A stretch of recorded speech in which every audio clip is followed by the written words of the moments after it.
Hi అండి అందరికీ. పొద్దున్నే లేచి గిన్నెలు కడుక్కున్నాను. ఈరోజు మా ఇంట్లో సమ్మక్క సారక్కకు మొక్కుకుంటున్నాము. ఇల్లు ఊడ్చుకొని తూడ్చుకొని స్నానం చేసి బయట తులసమ్మకి ముగ్గు పెట్టాను. కడపలకు ముగ్గు పెట్టుకున్నాము. ఆయన మా బాబు ఇదిగోండి ఇప్పుడే లేచాడు. ఈరోజు మొక్కుతున్నామని తెలిసినా కానీ ఇంతసేపు పడుకున్నాడు. స్నానం చేసుకొని దేవుని సామాన్లు కూడా కడుక్కున్నాను. ఇప్పుడు దేవుడికి పూజ చేసుకోవాలి. అమ్మవారికి నైవేద్యం ఉండాలి. నైవేద్యం ఉండాలంటే పొయ్యి కూడా మనము పూజ చేసుకోవాలి. కుంకుమ పసుపు పెట్టుకోవాలి. పసుపు రాసనం, ఇప్పుడు కుంకుమ.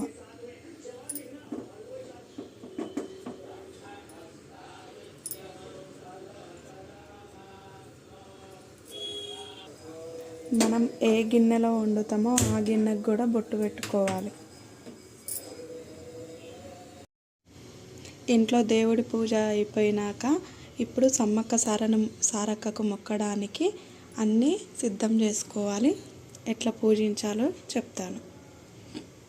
సమ్మక్క సారక్కని ఇక్కడనే మొక్కుతాము.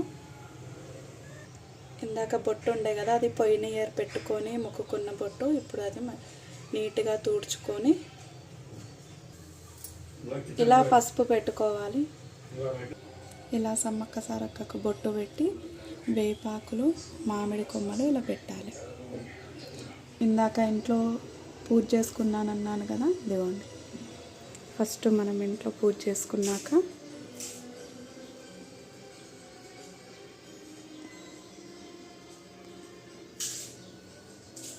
సమ్మక్క సారక్కకు మొక్కుకుంటున్నాం. సమ్మక్క సారక్క అంటే మనకు ఫస్ట్ గుర్తుకొచ్చేది బెల్లం. ఇదిగోండి బెల్లం. ఇప్పుడు బెల్లానికి కూడా బొట్టు పెట్టుకోవాలి. ఇదిగోండి ఇలా బొట్టు పెట్టుకోవాలి బెల్లానికి. ఇప్పుడు ఒక గిన్నెలో బియ్యం తీసుకొని అందులో పసుపు కుంకుమ వేయాలి.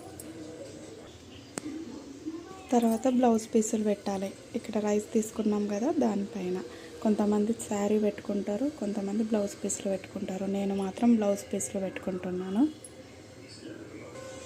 ఇలా రెడీ చేసుకోవాలి. బ్లౌజ్ పీసులు పెట్టినాక తమలపాకు, కొబ్బరి, పువ్వులు, వక్క, గాజులు, ఖర్జూర ఇలా పెట్టి రెడీ చేసుకోవాలి.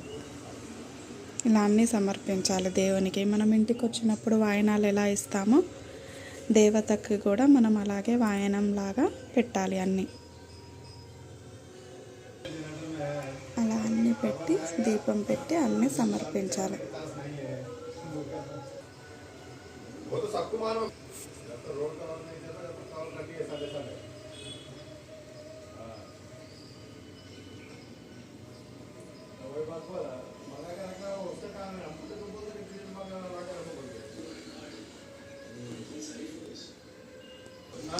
తర్వాత దేవుణ్ణి మొక్కుకొని కొబ్బరికాయలు పెట్టుకోవాలి. 2 సమ్మక్కకు ఒకటి, సారక్కకు ఒకటి.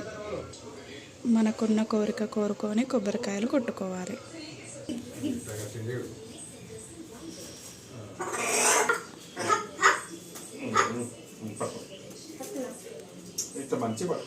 ఇదిగోండి మా బాబా మొక్కుకుంటుండు.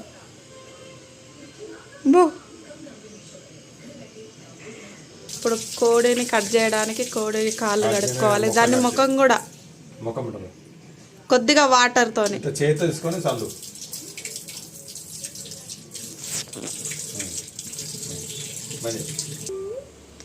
ఇప్పుడు కోడికి కూడా బొట్టు పెట్టాలి.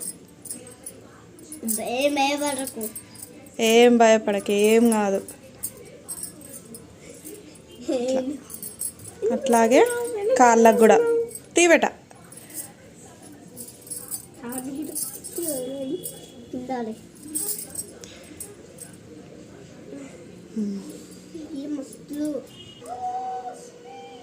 ఇప్పుడు కోడికి నైవేద్యం ముట్టించాలి. అది ముట్టుకున్నాక కట్ చేయాలి. హాయ్ కోడి కట్ చేయొద్దు అంటుండు మా వాడు.